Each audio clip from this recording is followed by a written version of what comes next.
আসসালামু আলাইকুম। মোবাইলের ডেড সলিউশন নিয়ে আজকে কিছু তথ্য আপনাদের সাথে শেয়ার করব। মোবাইলের ডেড সলিউশন বলতে মোবাইলে যখন পাওয়ার সুইচ প্রেস করা হয় তখন কোনো রিডিং থাকে না।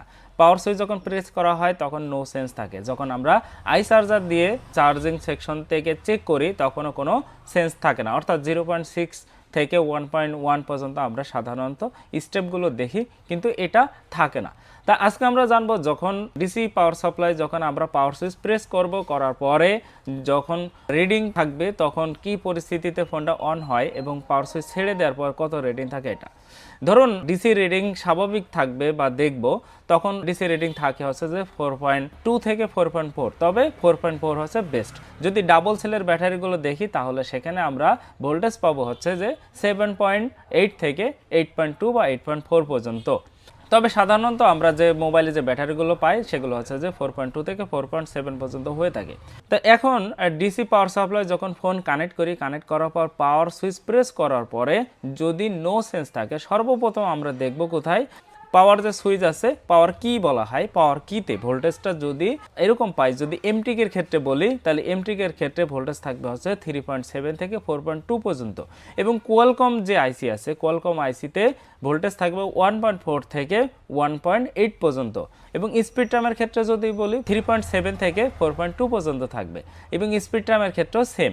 তো এখন এখানে কোয়ালকমের ক্ষেত্রে কিন্তু সব থেকে লো ভোল্টেজ কিন্তু এখানে শো করায় তারা। তো এখন যদি নো সেন্স হয়ে থাকে, সর্বপ্রথম আমাদের খেয়াল করতে হবে যে কোনো ক্যাপস শর্ট আছে কিনা বা ক্যাপাসিটার শর্ট আছে কিনা। এই ক্যাপস যদি আমি বলি আমার মতে দুই প্রকার, একটা হলো আউটসাইড ক্যাপস এবং ইনসাইড প্যাডস। আউটসাইড ক্যাপস বলতে যেগুলো আইসির আশেপাশে যে ক্যাপাসিটারগুলো থাকে এটাকে বলা হয় আউটসাইড ক্যাপস, এবং ইনসাইড প্যাড বলতে আইসি থেকে যে লাইনটা ভিতর থেকে প্রত্যেকটা আইসির নিচে যে প্যাডসগুলো থাকে এই প্যাডসের সাথে বাইরে যে ক্যাপাসিটারের সাথে লাইনটা সংযোগ থাকে এটাকে বলা হয় ইনসাইড প্যাডস। ইনসাইড প্যাডস বলতে যে এই যে আইসির নিচে যে সংযোগগুলো থাকে এগুলো সাধারণত এলডিওতে সংযোগ থাকে। এলডিও বলতে একটা ফোন অন করার জন্য ছোট ছোট খুচরা ভোল্টেজ যে সাপ্লাই করে এটাকে বলা হয় এলডিও ভোল্টেজ। এই এলডিও লাইন শর্ট থাকলে যে আইসি উঠিয়ে আইসি সঠিক ফাইন্ড আউট করতে হয়। তা আমরা সর্বপ্রথম ক্যাপ চেক করব আউটসাইড ক্যাপ চেক করার পরে এখানে যদি আমরা শর্ট না পাই তাহলে আমরা চলে যাব যে পাওয়ার কিতে যে ভোল্টেজটা আমি একটু আগে যেটা বললাম যে 3.7 থেকে 4.2, 1.4 থেকে 1.8 ভোল্টেজ, এই ভোল্টেজটা আছে কিনা। যদি আউটসাইড ক্যাপ শর্ট না পাই, পাওয়ার কিতে ভোল্টেজ সঠিক পাই, তাহলে আমাদের পরবর্তী স্টেপ হবে যে ভিপিএস পাওয়ার। এখন এমটিকের ক্ষেত্রে ভিপিএস বলা হয়, কোয়ালকমের ক্ষেত্রে বলা হয় ভিসিস, এবং স্যামসাংয়ের এক্সিনোস আইসিতে বলা হয় ভিব্যাট এসওয়াইএস। এই ভোল্টেজ সাধারণত 2.9 থেকে 4.2 পর্যন্ত হয়ে থাকে। এখন যদি এই ভোল্টেজটা সঠিকভাবে না থাকে তাহলে আমরা কি করব যে চার্জিং আইসি সর্বপ্রথম চেক করব, চার্জিং আইসির আউটপুট ঠিক আছে কিনা। চার্জিং আইসি থেকে যদি আউটপুট ঠিক থাকে তাহলে আমরা পিএমআইসিকে চেক করব। পিএমআইসি যদি শর্ট না থাকে, পিএমআইসি যদি আউটপুট ঠিকঠাক দেখায়, তখন আমরা কিন্তু বাক সাপ্লাই চেক করব। পিএমআইসিতে ভোল্টেজ যে আউটপুটটা দেবে এটা হচ্ছে যে এলডিও ভোল্টেজ বলা হয়।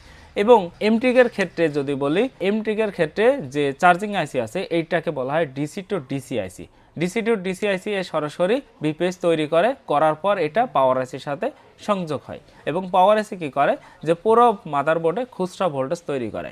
এখন ধরুন যে ফোনটা অন হচ্ছে না, পাওয়ার সুইচ প্রেস করার পরে তখনও নো সেন্স, তখন কি করবেন যে আপনার বাক সাপ্লাইয়ের যে লাইনগুলো আছে এগুলো শর্টিং আছে কিনা, বাক সাপ্লাই লাইনটা তৈরি করছে কিনা। এখন এই বাক সাপ্লাই লাইনগুলো তিনভাবে ভাবা যায়, একটা হচ্ছে যে নো বাক, একটা হচ্ছে আপ ডাউন বাক, এবং আরেকটা হলো বাক ওকে। বাক সাপ্লাইয়ের ভোল্টেজ সাধারণত 0.7 থেকে 0.9 পর্যন্ত হয়। বাক সাপ্লাই ভোল্টেজ কম থাকে কিন্তু এখানে এম্পিয়ার হাই থাকে, এই জন্য বলা হয় বাক ভোল্টেজ। কোয়ালকমের ক্ষেত্রে যদি বাক কয়েল শর্ট হয়ে যায় বা বাক ভোল্টেজ একটা না বানায় তাহলে টোটাল কোনো ভোল্টেজ সে বানায় না। তা সেক্ষেত্রে কী হবে যে আপনার বাক কয়েল চেঞ্জ করতে হবে, বাক কয়েল চেক করতে হবে। তো এর জন্য আপনাকে সর্বপ্রথম করণীয় হলো যে সিপিইউটা রিবলিং করার পরে যদি বাক সাপ্লাই বানায় তাহলে রিডিং থাকবে 4.0।